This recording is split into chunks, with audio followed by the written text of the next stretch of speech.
Hello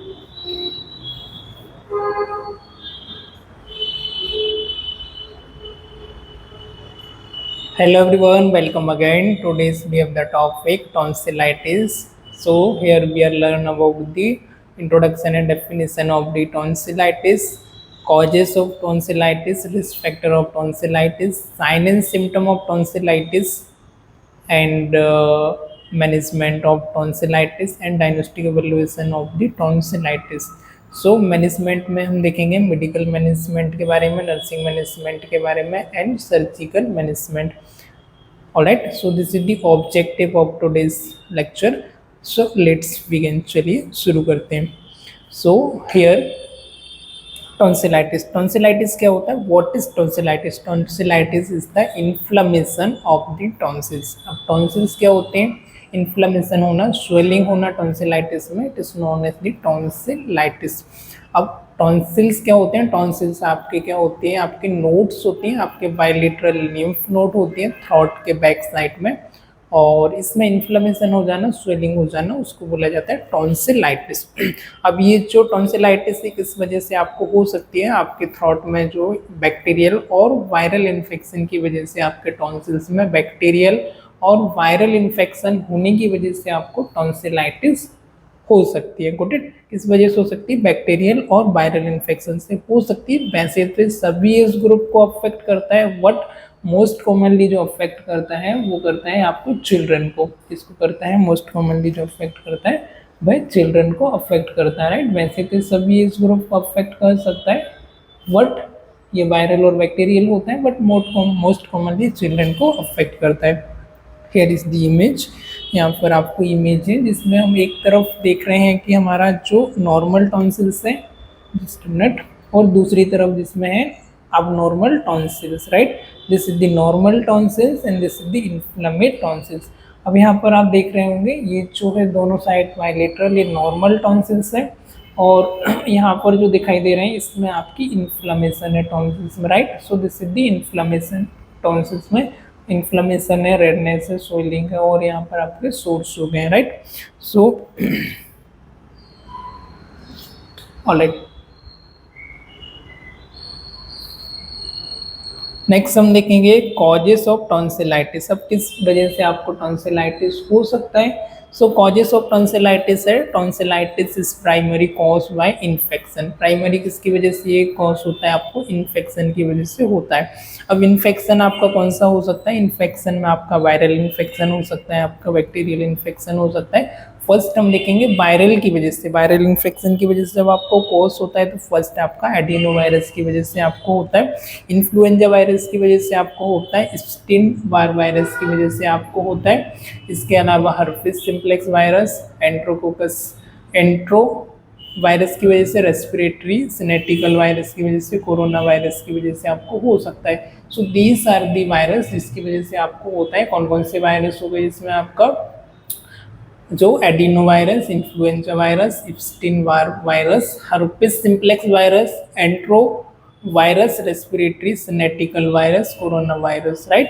so these are the virus जो आपको tonsillitis को कॉज कर सकते हैं. नेक्स्ट हम देखेंगे बैक्टीरिया के बारे में. कौन कौन से बैक्टीरिया हैं जिसकी वजह से आपको हो सकता है. राइट. सो बैक्टीरियल में है आपका ग्रुप ऑफ बैक्टीरिया है जिसके अंदर आपका स्ट्रेप्टोकोकस का जो ग्रुप है उसकी वजह से आपको हो सकता है. मोस्ट कॉमन जो है जो कि लीड करता है आपके स्ट्रेप्टोथ्रोट को, जिसमें आपका इसकी जितनी भी स्पीसीज हैं उससे आपको हो सकता है माइकोप्लाज्मा निमोनिया की वजह से हो सकता है, और क्लाइमेडिया निमोनिया की वजह से आपको हो सकता है. राइट. और जितनी भी इसकी स्ट्रेप्टोकोकल की स्पीसीज हैं, जितनी भी प्रजाति हैं, वो सभी की वजह से हो सकता है. आई होप यहाँ तक सभी को क्लियर हुआ होगा. सो नेक्स्ट हम देखते हैं रिस्क फैक्टर के बारे में. कौन कौन से रिस्क फैक्टर हो सकते हैं जिसकी वजह से आपको ये टॉन्सिलाइटिस हो सकता है? तो जैसा कि हमने इंट्रोडक्शन में देखा कि मोर ससेप्टिबल होते हैं वो होते हैं इसमें चिल्ड्रन. राइट. तो सबसे पहला है एज में children and teenagers are more susceptible to tonsillitis. Childrens and teenagers में ये होने के चांसेस ज़्यादा होते हैं. ज़्यादा किस में होता है? चिल्ड्रन में एंड टीनेजर्स में आपको ज़्यादा हो सकता है. इसके अलावा है आपका सीजनल फैक्टर, सीजनल सीजन की वजह से आपको हो सकता है आपका स्प्रिंग सीजन हो गया, विंटर सीजन हो गया, तो ऐसे सीजन में होने के चांस ज़्यादा होते हैं बिकॉज ऑफ कि इस समय पर बैक्टीरिया वायरस भी ज़्यादा ग्रोथ करते हैं। सो आपका रेनी सीजन हो गया, विंटर सीजन में आपको ज़्यादा होते हैं। और फ्रिक्वेंट एक्सपोजर, अगला है frequent exposure to the germ. वैसे जर्म से बैक्टीरिया वायरस से फ्रिक्वेंटली एक्सपोज होना स्कूल्स में, डे केयर सेंटर्स में हो गया, और ऐसे चाइल्ड है, ऐसा पेशेंट जिसको ऑलरेडी रिस्क है, तो उसकी वजह से भी आपको ये हो सकता है।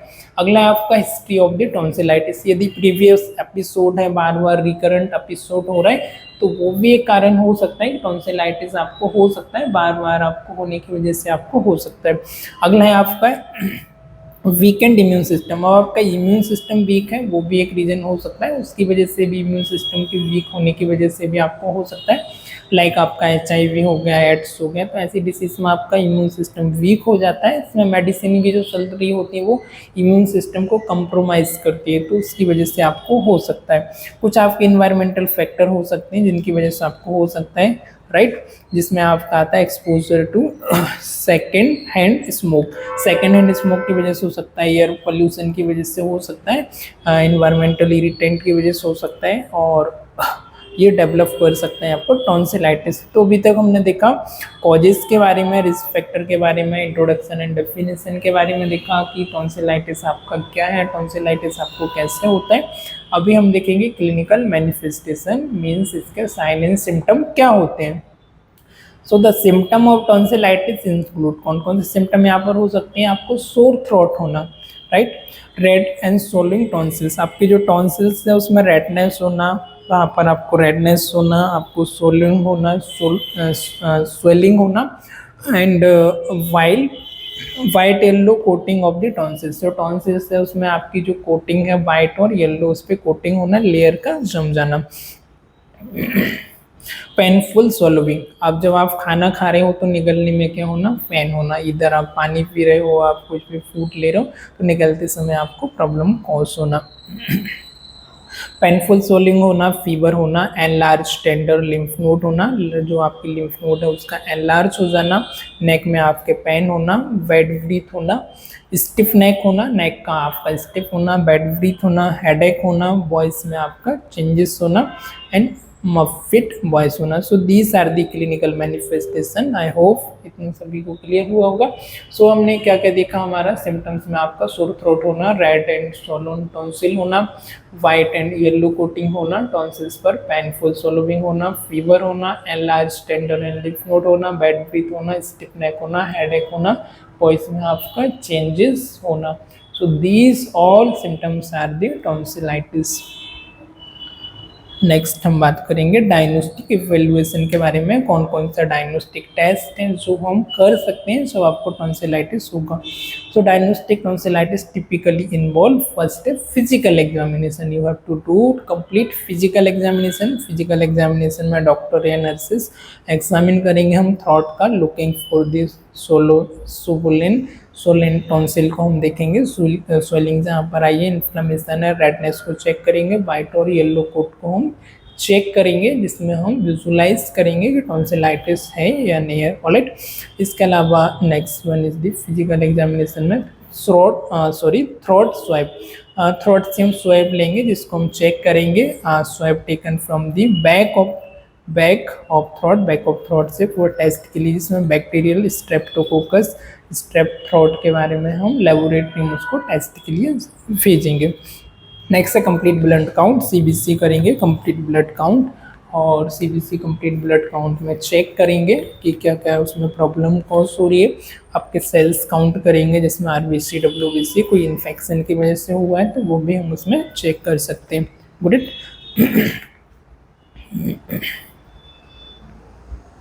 Next management. ऑलराइट, अब इसका मैनेजमेंट क्या है उसके बारे में हम जानेंगे, कैसे हाउ टू मैनेज इट, कैसे हम इसे मैनेज कर सकते हैं।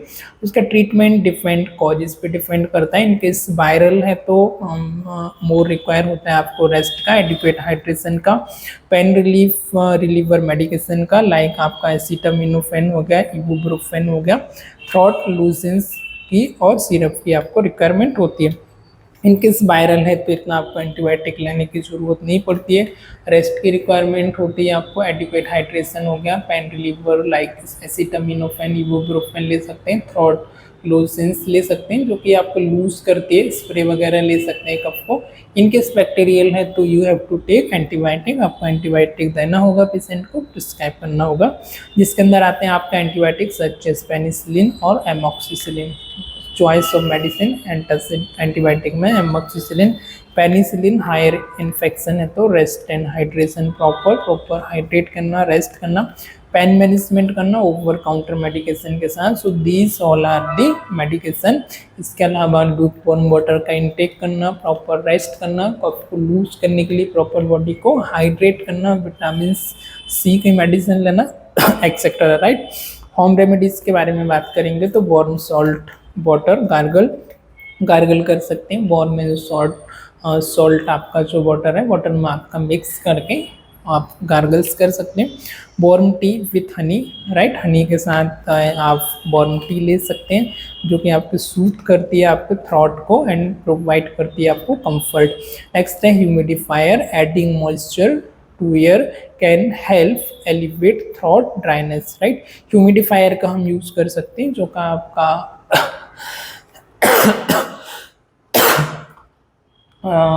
where is humidifier, all right, adding moisture to the can help alleviate throat dryness and irritation।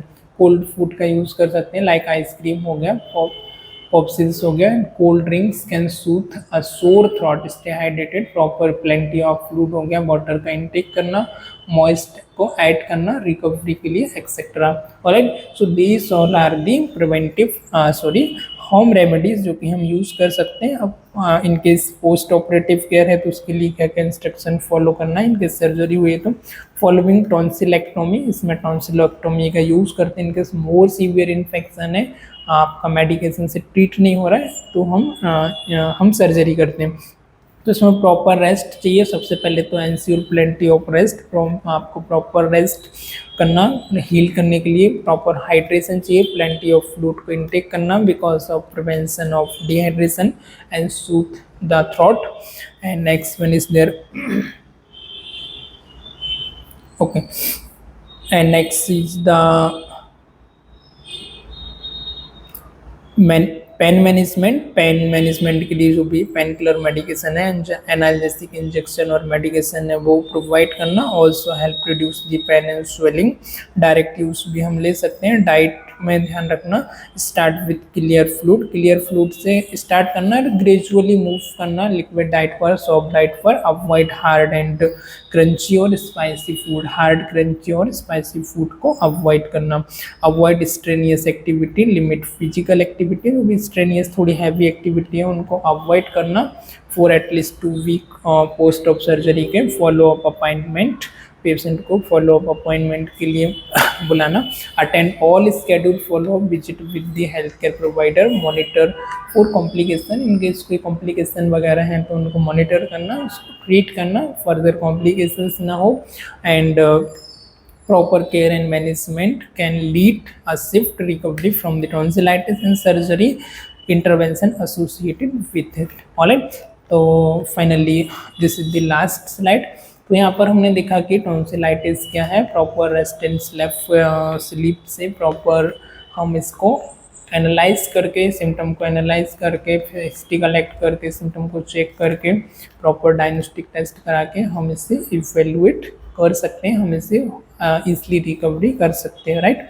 So all this measures are the all about the tonsillitis. Tonsillitis के बारे में हमने आप पर जाना। टॉन्सिलाइटिस आपका बैक्टीरियल और वायरल की वजह से हो सकता है, हालांकि किसी भी एज में हो सकता है, पर मोस्ट कॉमन जो होता है वो आपको छोटे बच्चों में, टीनेजर्स में देखने को मिलता है। चिल्ड्रंस में आपको ज़्यादातर देखने को मिलता है। वायरल की वजह से हो सकता है, बैक्टीरियल की वजह से हो सकता है। वायरल में होगा तो एडिनो वायरस इन्फ्लुएंजा की वजह से हो सकता है, एप्स्टीन बार वायरस की वजह से, हर्पिस सिम्प्लेक्स की वजह से हो सकता है, एडिनो वायरस की वजह से हो सकता है, कोरोना रेस्पिरेटरी सिनेटिकल वायरस की वजह से आपको हो सकता है। बैक्टीरियल में हमने देखा कि ग्रुप ऑफ स्ट्रेप्टोकोकस की वजह से जितनी भी स्पेसिस है उसकी वजह से हो सकता है। माइकोप्लाज्मा निमोनिया और क्लाइमेडिया निमोनिया की वजह से हो सकता है। रिस्क फैक्टर में age, frequent exposure to germ, seasonal factor की वजह से हिस्ट्री है ऑलरेडी तो उसकी वजह से हो सकता है। इम्यून सिस्टम वीक है तो उसकी वजह से हो सकता है। इन्वायरमेंटल फैक्टर की वजह से हो सकता है। क्लिनिकल मैनिफेस्टेशन में हमने देखा सोर थ्रोट होना, रेड एंड सोलोविन टॉन्सिल्स होना, वाइट एंड येलो कोटिंग होना, पेनफुल swallowing होना, फीवर होना, enlarge and tender lymph node होना, नेक में पेन होना, बैड ब्रीथ होना, स्टिफ नेक होना, हेडेक होना। डायग्नोस्टिक में physical examination, throat swab, complete blood count and management में हमने देखा वायरल के लिए rest, adequate hydration, pain reliever medication, throat lozenges spray, bacterial है तो antibiotic, penicillin, amoxicillin, resistant sleep, hydration. Home remedies में warm and salt gargles, humidifier, cold food, stay hydrated, post op में rest, hydration, pain management, dietary management, avoid strenuous activity, follow up appointment, monitor complication. Finally, thank you. Hope you understood. If you have any doubt regarding this, you may ask. Thank you for watching this. Bye bye. Have a great day.